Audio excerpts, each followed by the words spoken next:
नमस्कार दोस्तों, महाकुंभ में संगम के पानी को लेकर अब अखिलेश यादव ने सीएम योगी आदित्यनाथ और पूरी की पूरी भारतीय जनता पार्टी को बहुत बड़ा चैलेंज दे दिया है। एक ऐसा चैलेंज जिसे पूरा करना भाजपा के लिए मुसीबत बन जाएगा। भाजपा किस तरीके से अपने ही जाल में फंस जाएगी, ये देखने लायक होगा। दोस्तों, आपको याद होगा कुछ दिन पहले मैंने आपको एक रिपोर्ट दिखाई थी जिसमें यह दावा किया गया था कि संगम के जल का जो पानी है वो स्नान करने लायक नहीं है। सीपीसीबी की ये रिपोर्ट थी, लेकिन फिर यूपी पोल्यूशन कंट्रोल बोर्ड की एक रिपोर्ट आती है जो कि स्टेट बोर्ड की रिपोर्ट को पूरी तरीके से झुठला देती है। इसमें कहा जाता है कि जो पानी है वो बिल्कुल एल्कलाइन वाटर है। पहले वाली रिपोर्ट को ये वाली रिपोर्ट पूरी तरीके से खारिज कर देती है और उन दावों को झूठा बता दिया जाता है।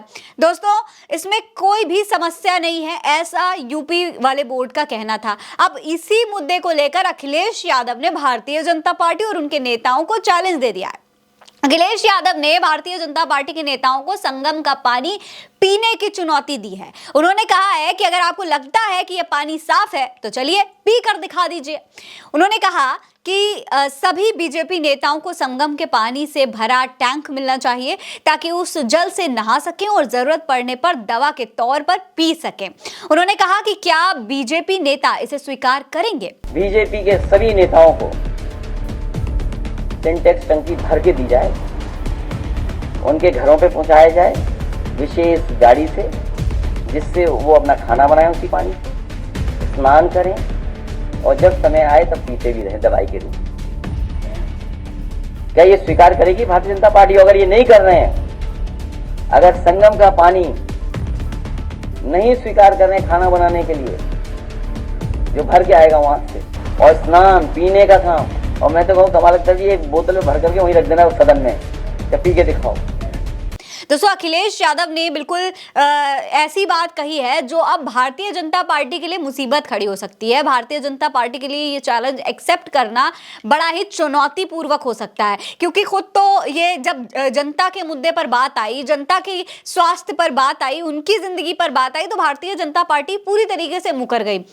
ये दावा किया जाने लगा योगी आदित्यनाथ द्वारा भी कि जो दावे किए जा रहे हैं पिछली रिपोर्ट में वो पूरी तरीके से झूठ है, पानी बिल्कुल साफ है, सब कुछ स्वच्छ है। तो अब अखिलेश यादव कह रहे हैं कि अब जरा अपनी इसी बात को साबित करके दिखाइए, सबूत दीजिए। दोस्तों, अखिलेश यादव ने सरकार पर हमला बोलते हुए ये भी कहा है कि डबल इंजन वाली सरकार के दोनों इंजन आपस में टकरा रहे हैं, चाहे दिल्ली हो या फिर लखनऊ, हर जगह टकराव देखने को मिल रहा है। सोचिए, क्योंकि मुख्यमंत्री जी को पता ही नहीं है वो बैक्टीरिया आता कहां से, वो बैक्टीरिया आता कहां से? वो बैक्टीरिया गंदगी से आता है। हमारे मुख्यमंत्री को बीओडी, सीओडी, डिसॉल्व ऑक्सीजन कुछ नहीं पता है। अगर पता होता तो शायद इस भाषा का इस्तेमाल नहीं करते जो भाषा का इस्तेमाल कर रहे हैं वो सदन में। और कभी कभी क्या होता है कि आदमी अपने नेचुरल उसमें चला जाता है, वो उनका नेचुरल फ्लो था। पहले एएनआई ने एक बार दिखाया था नेचुरल फ्लो उनका। अखिलेश ने कहा कि यूपी की सरकार दिल्ली के दिए गए आंकड़ों को स्वीकार ही नहीं कर पा रही है। वहां से अपने आंकड़े पेश होते हैं और यहां से अपने आंकड़े पेश किए जा रहे हैं। अगर दिल्ली वाले कह रहे हैं कि संगम का पानी नहाने लायक नहीं है तो लखनऊ वाले इसे स्वीकार नहीं कर पा रहे हैं। क्या इसका मतलब यह है कि दिल्ली के अधिकारी सनातनी नहीं है? यानी कि साफ तौर पर अखिलेश यादव ने भारतीय जनता पार्टी को आपस में ही भिड़ा दिया है, योगी और मोदी को बिड़ा दिया है। यह कहने की कोशिश की जा रही है कि भाई जब दिल्ली से रिपोर्ट आती है तो यूपी में उसे आखिर क्यों नहीं एक्सेप्ट किया जाता। सेंट्रल में भी यानी केंद्र में भी भाजपा की सरकार है, राज्य में भी भाजपा की सरकार है, तो दोनों आपस में आखिर क्यों भिड़े हुए हैं? क्या कोई किसी मुद्दे पर सहमति ही नहीं बैठ पा रही है?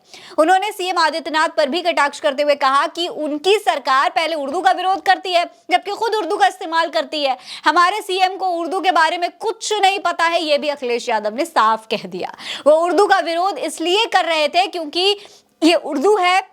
सच्चाई ये है कि उर्दू एक भारतीय भाषा है जो मेरठ के आसपास के इलाके से आई है। मुख्यमंत्री जी ने पता ही नहीं उर्दू के बारे में। सोचो, उर्दू के बारे में उर्दू के बातें से विरोध कर रहे थे। और सच्चाई ये है कि उर्दू भारतीय भाषा है, उर्दू भारतीय भाषा है, यहीं पर जन्मी है। यहीं पर पली है, यहीं पर बड़ी हुई है। इसके अलावा उन्होंने ये भी कहा कि सीएम योगी आदित्यनाथ को कुछ भी नहीं आता, वो सिर्फ गजल सुनाते हैं। इस तरीके की बातें अखिलेश यादव ने सीएम योगी आदित्यनाथ को लेकर कही। हालांकि जो चैलेंज दिया है, अब उसकी चर्चाएं हो रही हैं कि क्या भारतीय जनता पार्टी अखिलेश यादव के इस बड़े चैलेंज को स्वीकार करके कुंभ को लेकर जो उंगलियां उन पर उठाई जा रही हैं उसे गलत साबित कर पाएगी। क्या अपना प्रूफ दे पाएगी कि सरकार ने कुंभ में जो व्यवस्थाएं की हैं, जो पानी को लेकर दावे किए जा रहे हैं, संगम के पानी को लेकर जो दावे किए जा रहे हैं, वो बिल्कुल गलत है। क्या भारतीय जनता पार्टी इस बात को प्रूफ कर पाएगी या नहीं? आपको क्या लगता है? अपनी राय में कमेंट सेक्शन में लिखकर बताएं।